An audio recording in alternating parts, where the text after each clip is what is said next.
سەبارەت بە کۆبوونەوەی سبەی یەکێتی و پارتی و دەگوترێت ئێستا لێک نزیکبوونەوەیکی باش لە نێوان پارتی دیموکراتی کوردستان و یەکێتی نیشتیمانی کوردستان هەیە.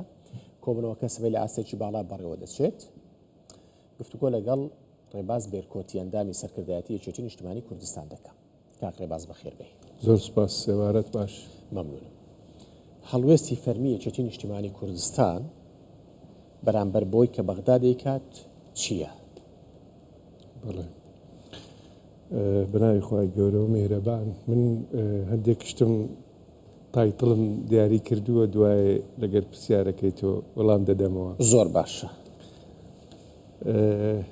ئەوەلاً کە لە ئاەتێکی پیرۆز هەیە کە تعاونوا على البر والتقوى ولا تعاونوا على الإثم والعدوان واتقوا الله إن الله شديد العقاب.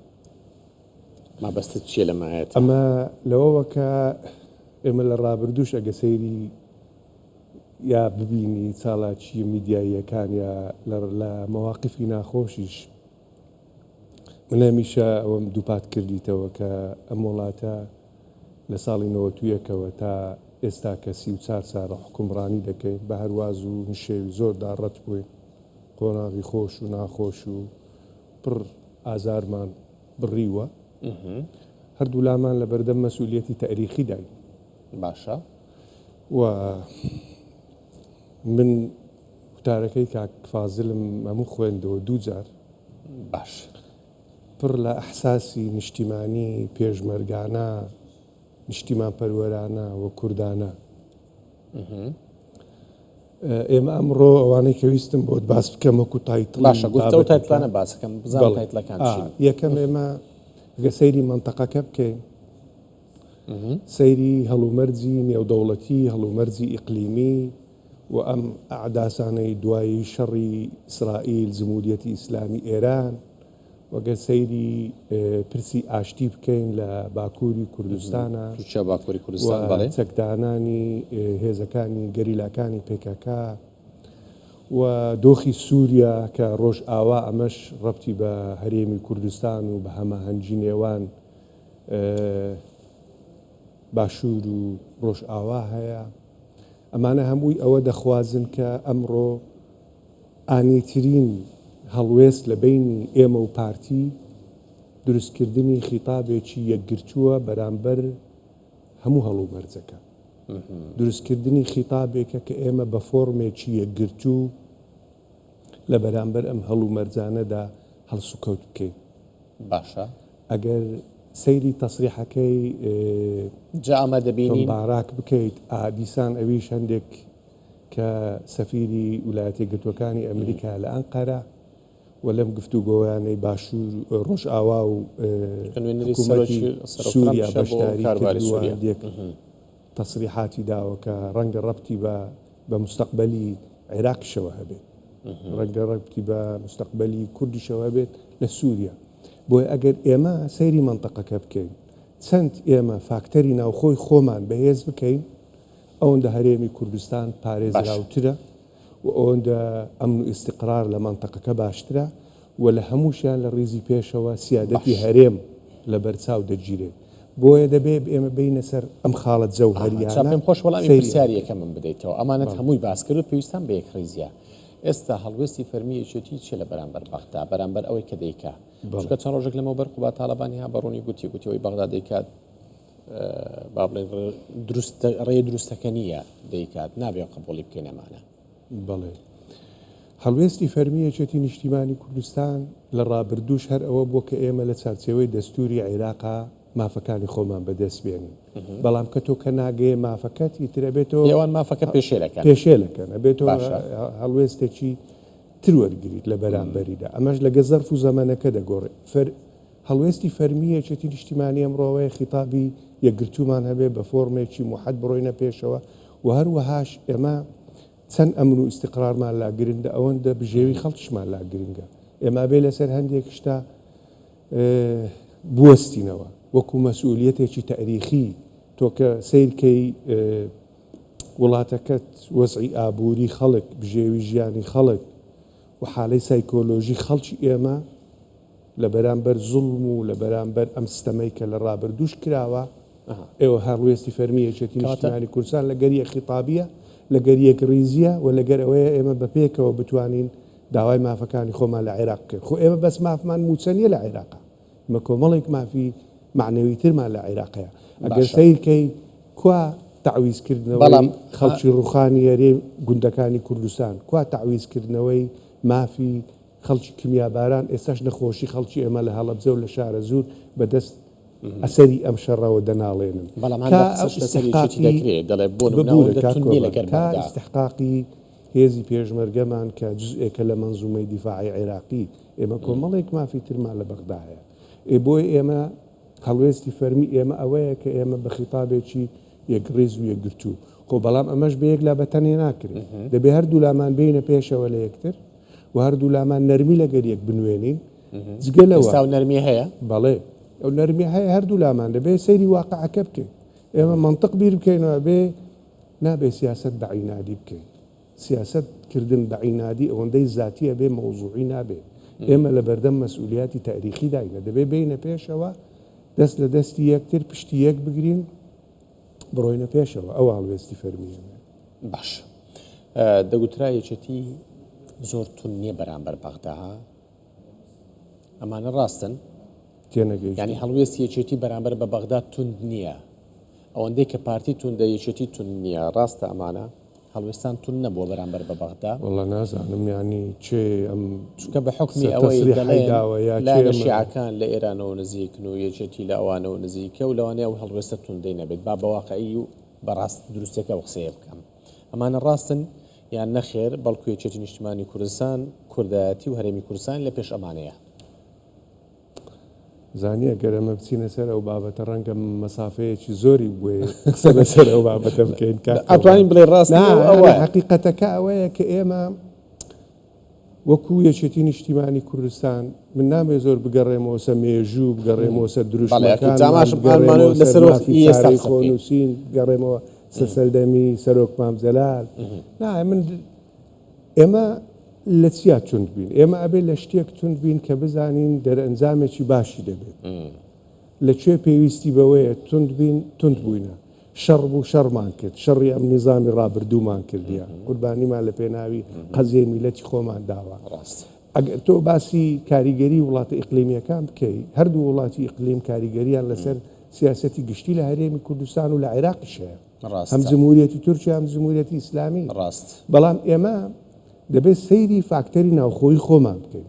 چەند ئێمە فاکتەری ناوخۆی خۆمان بەهێز بکەین، ئەوەندا ئەتوانین لە بەرامبەر یار و نارەکانی هەرێمی کوردستانە بوەستینەوە.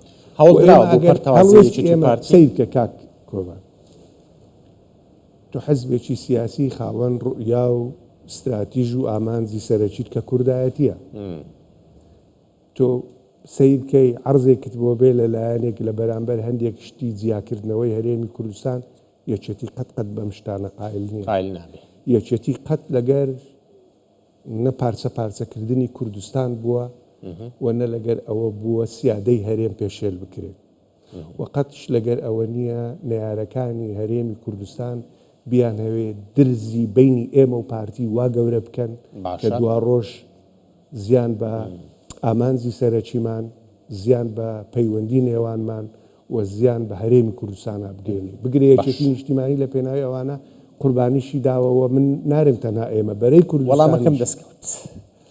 ئەمە لەسەر کۆبوونەوەکەی سبەی قسەم بۆ بکەی، چونکە لە ئاستی باڵایە زۆر ها لە قیادەی یەکێتی و قیادەی پارتیمانە هەمویان بەشدارن.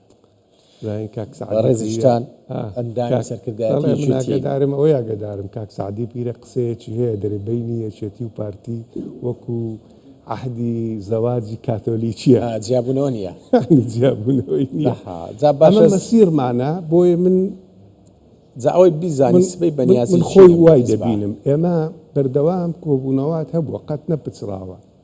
ئەوەلەن باباسی ئەو بکەین کە ئێمە لە نۆمانجی ڕابردوو گفتوگۆ کراوە لەسەر ئەوەی ئێمە بگەینە ئەنجامێکی باش کە حکوومەتی هەرێمی کوردستان و کابینەی دەیەم پێک بێت.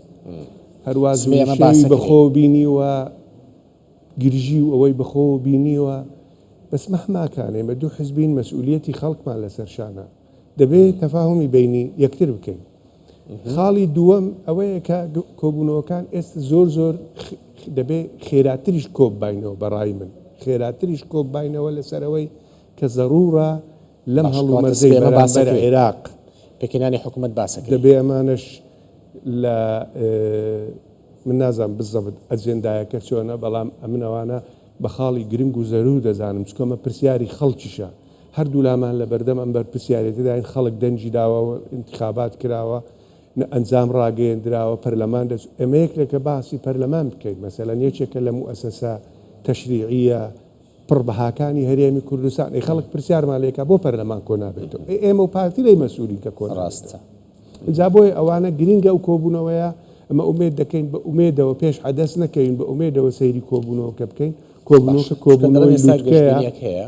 کۆبوونەوەی لووتکەیە و شتی سەراحەت و ئەوانە ئومێد دەکەین زۆر بە سەراحەت و ڕاشکاوانە برایان لە گەرێک گفتوگۆ بکەن لەسەر بەرژەوەندی هەرێمی کوردستان لەسەر گفتوگۆ لەگەر بەغدا لەسەر یەکڕیزی بێکەوە لەسەر فۆرمی موحەد بە قسەکردن لەگەر بەغدا بۆ بەدەستهێنانی مافەکانمان لەسەر هەڵومەرزی ئێستای کە لە باشوور ڕووەدا کە ئەم پرسی ئاشتی لە باکوور هەیە و چکەوانە هەمووی ڕەبتی بە هەردوو لامانەوەی جوگرافیایەکە هێزەکە هەمووی ئەگەر با بڵێن نەدادگای فیدراڵی نانجومەنی وەزیرانی عێراق بڕیاریان نەدا بۆ نردنی موچەی فەرمانبەرانی هەرێمی کوردستان دەبێ هەڵوێستی یەکێتی و پارتی چی بێت ئەگەر دادگای فیدراڵی و ئەنجومەنی وەزیرانی عێراق بڕیاری نردنی موچەیان نەدا